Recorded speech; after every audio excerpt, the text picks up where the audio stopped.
The Sun Temple at Abu Ghorab in Memphis, Egypt, is where, in 1898, an excavation team with the Berlin Museum discovered the base of a massive obelisk estimated to have once stood at over 160 feet tall, and according to the ancient Egyptian building texts from Edfu, Abu Ghorab was known as the place of the gods, where pharaohs and priests experienced heightened awareness through the use of vibrations transmitted through the obelisk. This ancient obelisk was used as a geodesic marker pinpointing the source of some type of ancient energy, maybe not spiritual energy but actual physical energy that they were able to harness, and while scholars believe Abu Ghorab was home to one of the largest obelisks ever constructed, similarly shaped monoliths have been found in hundreds of variations all over the world, unsuitable for shelter, storage, or a higher vantage point.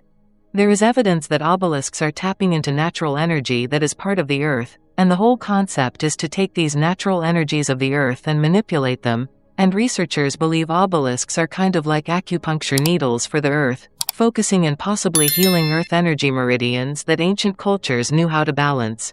A vast number of obelisks are constructed from granite, a stone containing high concentrations of energy-responsive quartz crystal, and because of its crystalline structure, quartz has the ability to convert the Earth's natural electrical vibrations into usable energy by a property known as piezoelectricity, meaning electricity can make them vibrate mechanically, and when they vibrate mechanically, they can generate electricity. Crystals have been used throughout all of history for various inventions and technologies and for getting things done, as your watch on your wrist could be a technology that uses crystals, and crystals are literally a tool and a technology essentially for transducing energy, taking energy in one state and converting it to another state. Ancient astronaut theorists believe the ancient cultures that erected obelisks had some understanding of the high-tech properties of quartz and used obelisks to transmit energy over vast distances, and evidence can be found by studying the work of Nikola Tesla, who, in July 1899, claimed to have invented a way to transmit electricity through the air wirelessly all over the world.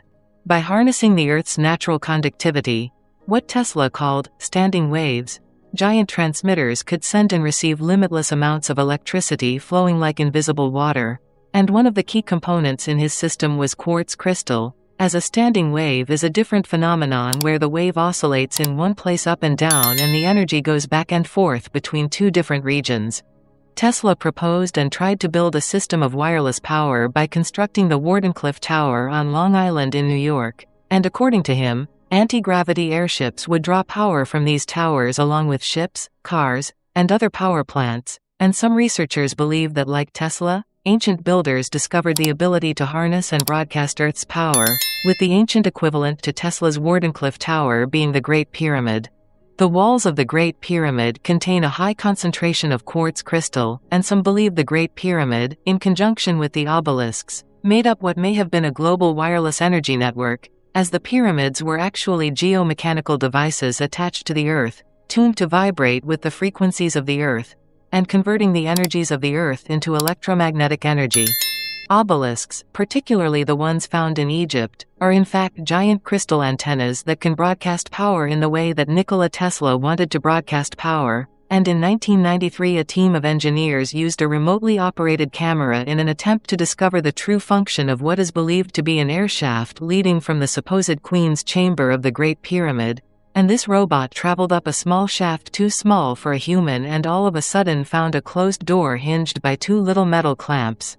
According to mainstream archaeologists, the door and metal handles were intentionally built as a symbolic passageway that the Queen would travel through to the afterlife, but some researchers have questioned why this passageway would have been designed with a deliberate blockage and why, on a plateau filled with monumental pyramids believed to serve as royal tombs, the Great Pyramid is the only one with such a door. Egyptologists are fond of saying that pyramids are tombs that have been robbed at some point in the past, but the fact is that in the 20th century a number of pyramids were found whose central king's chamber is intact, and when they opened the sarcophagus, they found it to be empty as well. And in May 2011 another team of researchers set out to further explore the blocked air shaft using a robot equipped with a micro-snake camera to slip through a hole and reveal what was beyond the door.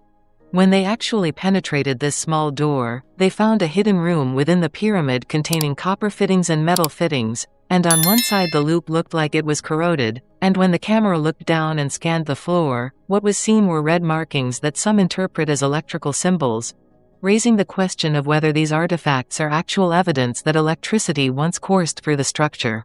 If the Great Pyramid was not a royal tomb but a power plant as some researchers contend, it is a very precise building with a precision of a fraction of an inch that is something noteworthy and not indicative of a simple agrarian culture, something that is almost like a machine. And in 2000, maritime engineer John Cadman proposed a theory that the Egyptians pumped water from the nearby Nile River into a small chamber underneath the Great Pyramid to create intense hydraulic pressure that would cause the entire pyramid to vibrate. In the subterranean chamber there is evidence that shows water had been present, with water erosion on the floor and in the fin area, and because it was a hydraulic pulse generator, they have a rarefaction wave, an extremely low pressure wave, which would have struck the ceiling, and engineer Chris Dunn believes the answer to the purpose of the hydraulic pulse can be found by examining the shafts in the Queen's chamber where traces of zinc and hydrochloric acid have been discovered. The chemical coming in through the northern shaft was hydrated zinc, and the other chemical coming through the southern shaft was dilute hydrochloric acid, and when these two liquids are brought together, a chemical reaction occurs, producing hydrogen gas, and Dunn speculates that the hydrogen gas traveled from the Queen's chamber into the King's chamber, where vibrations from the subterranean pool energized the hydrogen atoms into a microwave energy beam. The evidence that indicates the use of hydrogen can be found in the King's chamber, which has a shaft with dimensions of 8.4 by 4.8 suitable for a waveguide for microwave amplification through stimulated emission radiation, and from there many different ideas can be proposed about what they did with it, ranging from simple domestic appliances to highly advanced spacecraft, as the ancient Egyptians demonstrated an exceptional level of skill in everything they created during the Old Kingdom. Television producer and UFO investigator Linda Howe has been tracking the mystery of animal mutilation for over 30 years and began trying to get to the bottom of what was happening to all of these animals, horses, cows, and other domestic animals found with the same pattern of bloodless excisions, and she sat across from sheriffs who told her they were not dealing with predators, disease, and satanic cults but creatures from outer space.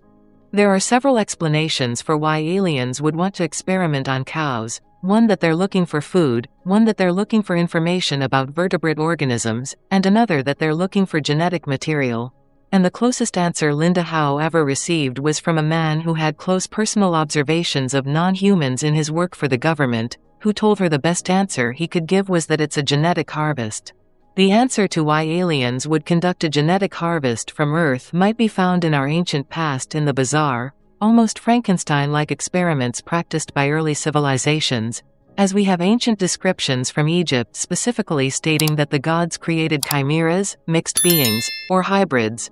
with paintings showing a human body with a cut-off head and a red tube coming out of it next to just the head of some animal and, in the next picture, the same human body with the animal head attached. Examples of strange human-animal hybrid beings date back to a time even older than ancient Egypt, as according to mainstream archaeology, ancient Sumeria is the earliest civilization of humankind, and their earliest writings are filled with references to bizarre beings that descended from the sky called the Anunnaki, meaning, those who from the heavens came, and physical evidence may have been found in Saqqara, Egypt, home to the country's oldest pyramid. In 1851, French scholar Auguste Mariette explored a deep tomb dedicated to the sacred Apis bull, and inside were two sealed and intact sarcophagi, but when Mariette opened them, he found a black mass of bitumen, a type of asphalt, and inside this stinking mass were the bone fragments of 7 different types of animals crushed up, and according to the accompanying texts,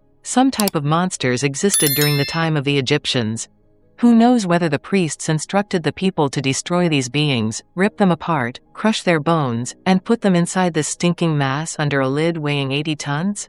Because in all of Egypt, mummified remains of every single animal can be found, yet these sarcophagi contain crushed up bones, suggesting the ancient Egyptians did not want those creatures to ever return after their death. There is a period in pre-dynastic Egypt where demigods ruled, and we have not found human remains and do not know who they were, but we do have scientific evidence that the ancient Egyptians believed firmly that they ruled, And what if ancient civilizations possessed the advanced scientific knowledge of our own modern-day scientists and had already unlocked the mysteries of DNA, cloning, and gene splicing? If you look at this from a genetics aspect, we are in the process right now today of being able to recreate creatures like that. This is Frankenstein, this is science fiction. Yet in ancient Egypt we have the exact same descriptions and depictions of a very bizarre hybridization program that took place thousands of years ago, and researchers believe aliens have been mixing alien, animal, and human DNA not just for 10 or 20 years but for thousands and thousands of years. Located roughly 20 miles south of Cairo, Saqqara is home to the world-famous step pyramid of King Djoser, dating back more than 4,000 years as the oldest of Egypt's 97 pyramids, and it was here in 1891 that French archaeologists unearthed an ancient tomb containing, among various items, a small wooden model of what appeared to be a bird lying beside a papyrus bearing the inscription, "I want to fly." The artifact was later sent to the Cairo Museum, where it sat largely unnoticed until 1969, when Egyptologist Dr. Khalil Messiha noticed something very different about the Saqqara bird, clearly meant to look like a bird with eyes and a typical nose, yet with wings that are clearly not bird wings but a very modern aerodynamic design that becomes thinner toward the ends and models downward. Birds have no rudders because of their aerodynamic architecture, so there is the idea that the Saqqara bird represents not a bird but a flying machine or aircraft. And in 2006, aviation and aerodynamics expert Simon Sanderson built a scale model 5 times larger than the original to test that possibility, finding that at 10 degrees of angle of attack, it produces 4 times its weight in lift, meaning it would actually be flying. Tests showed the Saqqara bird is a highly developed glider using a design we use today, and the only thing preventing it from achieving flight was the lack of a rear stabilizing rudder or elevator needed to maintain balance, and computer models seem to confirm that the Saqqara bird is certainly airworthy, with Egyptian scientists having high acceptance of the idea that such a bird could be powered off by catapults to fly. If the Saqqara bird were capable of flight, the question becomes where ancient Egyptians would have acquired such technology, and researchers think that people in ancient times were visited by beings not from this earth who gave culture and scientific technologies to improve life on Earth, and if ancient cultures were able to produce any really flyable machines, they would be far more advanced than we believe today, changing our entire viewpoint of ancient societies. It is a fact that our ancestors were more intelligent and had more technological superiority capabilities than our history books give them credit for, and honestly something is missing from the story, as there has been a forgotten episode in human history, and we are a species with amnesia who don't really remember who or what we are, and while there may not be convincing evidence of ancient visitation, it would be a mistake to shut oneself off to that possibility given the many anomalies that cannot be explained. 7,000 miles from Egypt, the dense jungles and rugged mountains of Colombia contain a vast number of archaeological sites where many treasure hunters believe the legendary city of gold, El Dorado, lies hidden somewhere under a thick canopy of trees, and while the mythical metropolis has never been found, early in the 20th century, tomb robbers searching along the Magdalena River stumbled upon a gravesite dating back 1,500 years to a pre-Columbian civilization known as the Tolima, where among the funerary objects found were hundreds of small 2 to 3 inch gold figurines. Many of those figurines looked like insects and fish. However, out of the hundreds that were found, about a dozen are eerily reminiscent of modern-day fighter jets, raising the profound question of how a pre-Columbian civilization 1,500 years ago could have created objects so strikingly similar to modern aircraft technology.